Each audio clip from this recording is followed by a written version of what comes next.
In this video today, I'm going to be sharing with you 3 downloads that I received during the total solar eclipse in Aries on April 8th, 2024. If you identify as a starseed, as a light worker, as a black sheep, even as somebody who came here to help uplift the frequency of this planet, then you want to stay tuned for this video because we play an absolutely integral role in this process.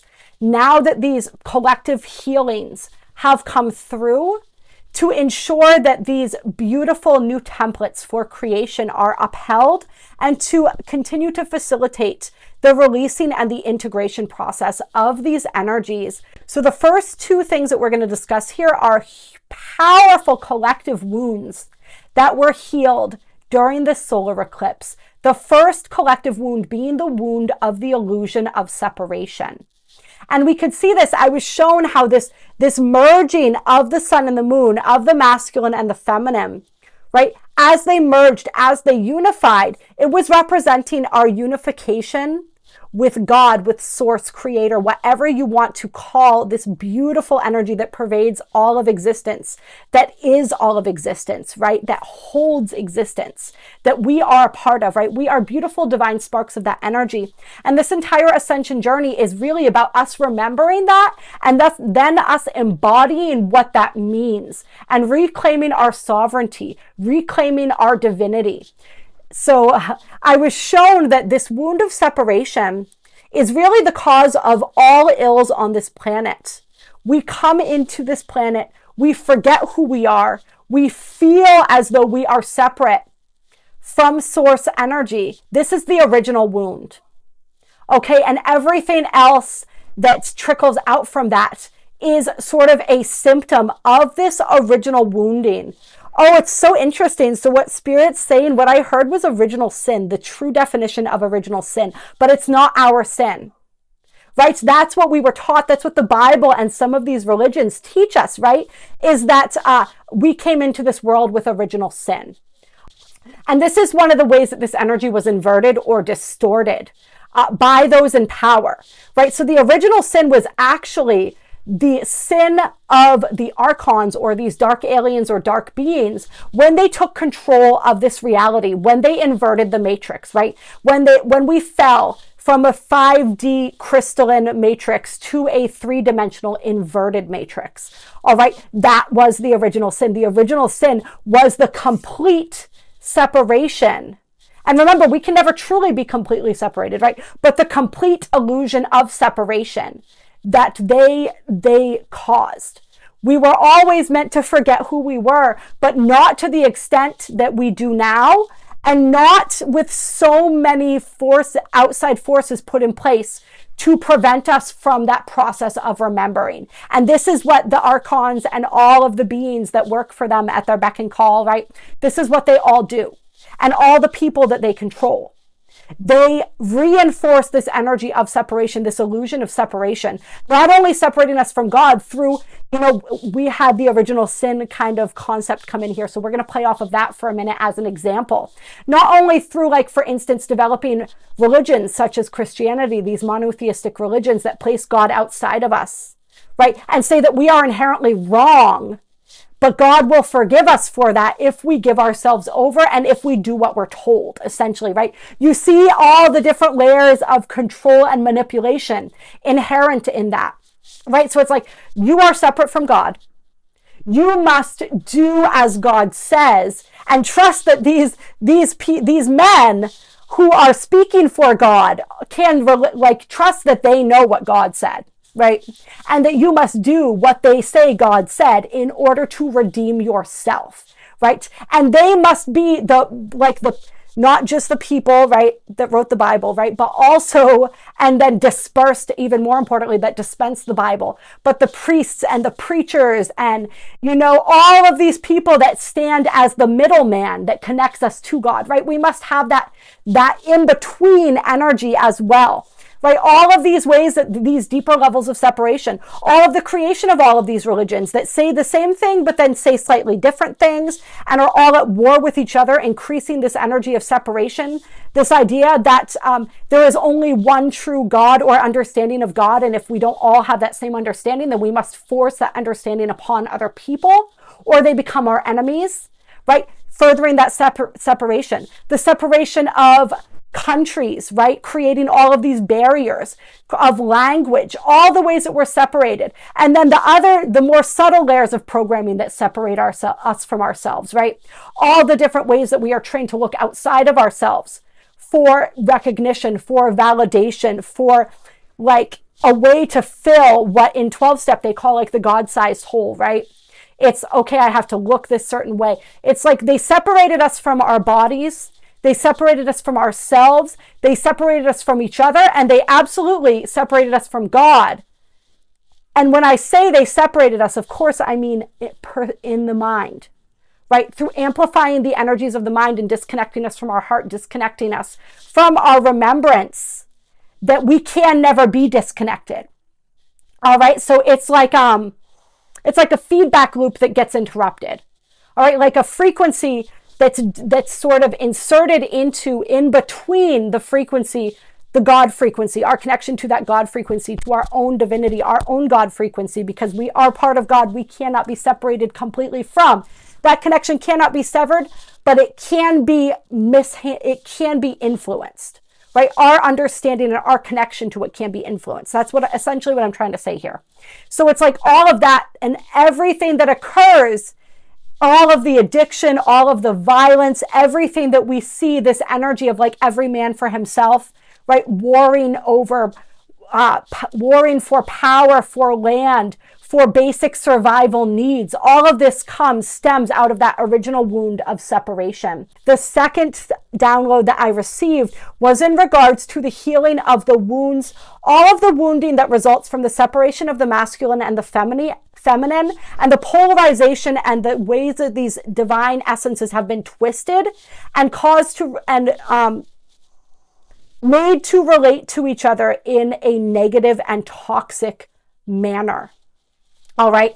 And we can see this, of course, we talk about this all the time. So many people talk about this all the time. The energy of the divine masculine and feminine, and the inverted masculine and feminine, the toxic masculine and feminine, however you want to sort of define this, right? And it's like we lost the understanding that we all contain both essences, right? Each of us contains a masculine and a feminine essence. We also lost an understanding of the ways that these energies are meant to support each other, right? The masculine energy meant to be the container, the protector of the feminine energy meant to be that beautiful, receptive, intuitive, emotional, but not in the way that feminine energy has been distorted, right? Where feminines are labeled as too emotional, too needy, too this, too that, right? And that's because there's no container, right? So we understand the ways these energies have been isolated from each other. And it's because they were isolated from each other that they became inverted or toxic, because they cannot operate appropriately without balancing each other out, without working in tandem. All right, how do we balance out our feminine energy? By calling on aspects of our masculine. How do we balance out our masculine energy? By calling upon aspects of the feminine, right? If we're so in our masculine in the ways that we are doing, and we're not taking any time to breathe, to recalibrate, to reboot, to receive that feedback from our soul, then we got to call on that feminine energy of rest, of receptivity, of simply being. Right? If we are too much in our feminine and we're giving and we're just like a cup that is pouring and pouring until we're empty, we have to call upon the masculine energy in order to create those boundaries. These are just a couple examples of how these energies feed each other and support each other. So without the support of each other, they're essentially just spiraling on their own, right? The masculine energy has no one to protect. It can't access that beautiful aspect of its nature. So it's at war with itself and it's at war with everybody else. All right. And the feminine energy, like we said, is in this energy of overly giving. It's in this energy of just in its own spirals of attachment, spirals of codependency, spirals of whatever, spirals of powerlessness, victimization. And so the ills that this creates in society and within our own selves are profound. So there was a powerful healing of that energy, that wound of separation as well, I guess you could call it in one sense, right? As the masculine and the feminine were unified, they came together. So there was a beautiful healing that we received regarding that. And the third download that I received had to do with the energy, and I discussed this in, I believe it was the 2027 and 2034 eclipses that will have their cross section in Egypt and the Red Sea. And I talked about the significance of that when relating to the eclipses that we just had and all of the interplay of that. That's a really powerful video. I definitely recommend that you guys check that one out as well. I believe it was in that video that I talked about the energy of the bifurcation and how when we have eclipses, essentially the eclipses are part of this process of bifurcating or splitting off the inverted earth and the crystalline organic earth.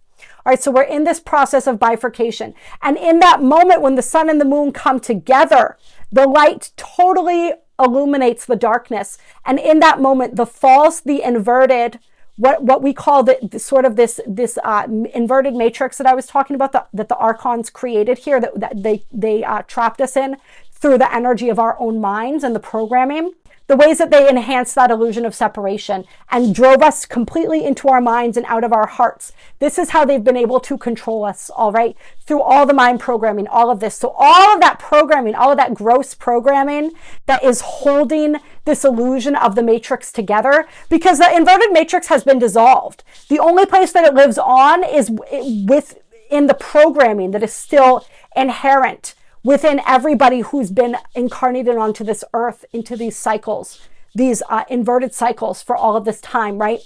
So when that dissolution of the matrix, that energy of that occurred when the sun and the moon came together, the programming, the inverted programming within us was deleted. Now, when I say this, what we have to understand is that we live in a free will universe. That's one of the most powerful things about this planet. And that's one of the reasons why it was so easy to control, to manipulate by the archons, right? Because it's free will. They can control our mind energy. If they can control our perception, they can control our will, right? And so we are consenting without even realizing that we're consenting to have all of this happen. So because of that free will and because of how deep this programming lies within people, it was only deleted to the extent that we were willing to have it deleted. However, as we continue to move forward, more of this programming is going to come into our awareness so that we can begin to consent to those files being deleted.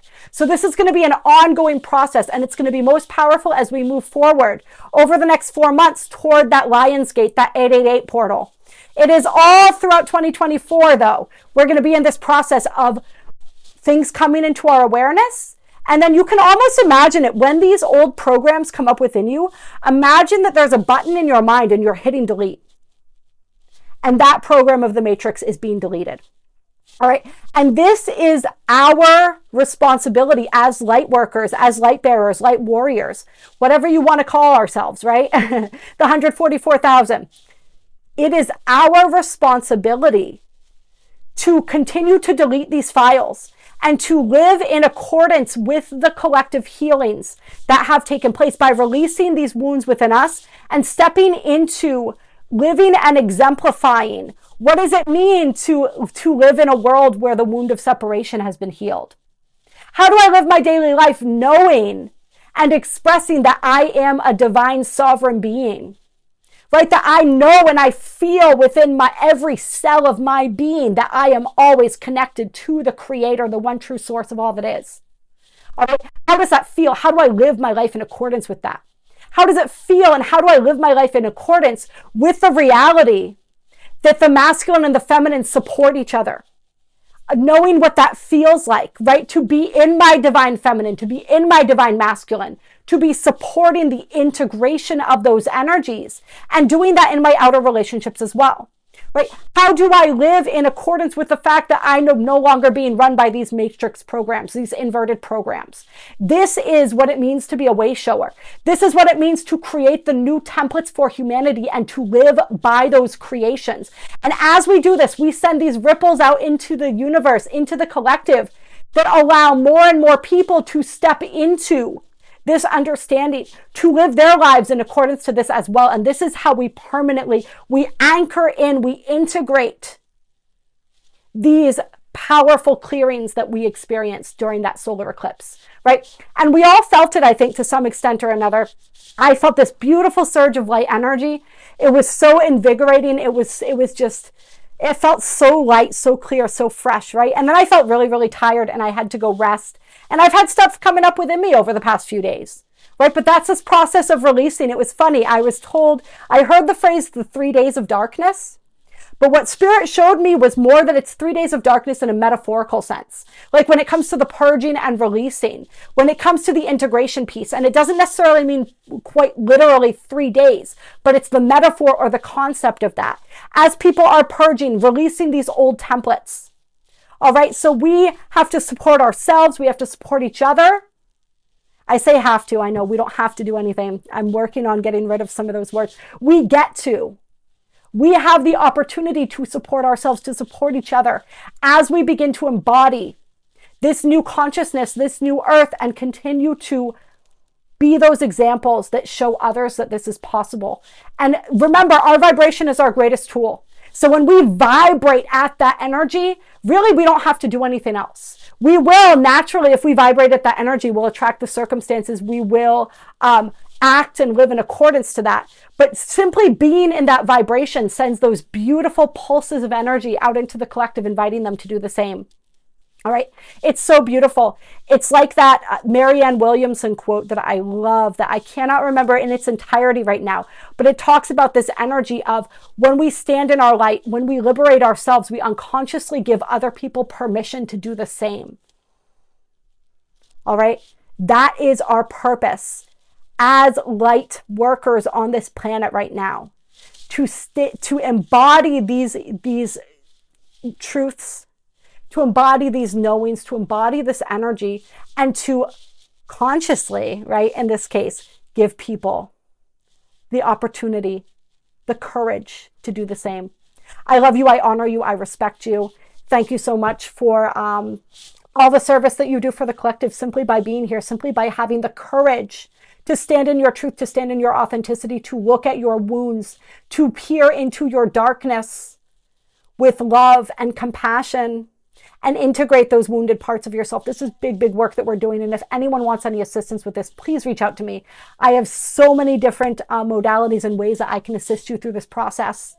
And it would be my honor to do so. Go ahead and like this video. And if you're still watching this, go ahead and subscribe, because you are clearly part of this tribe.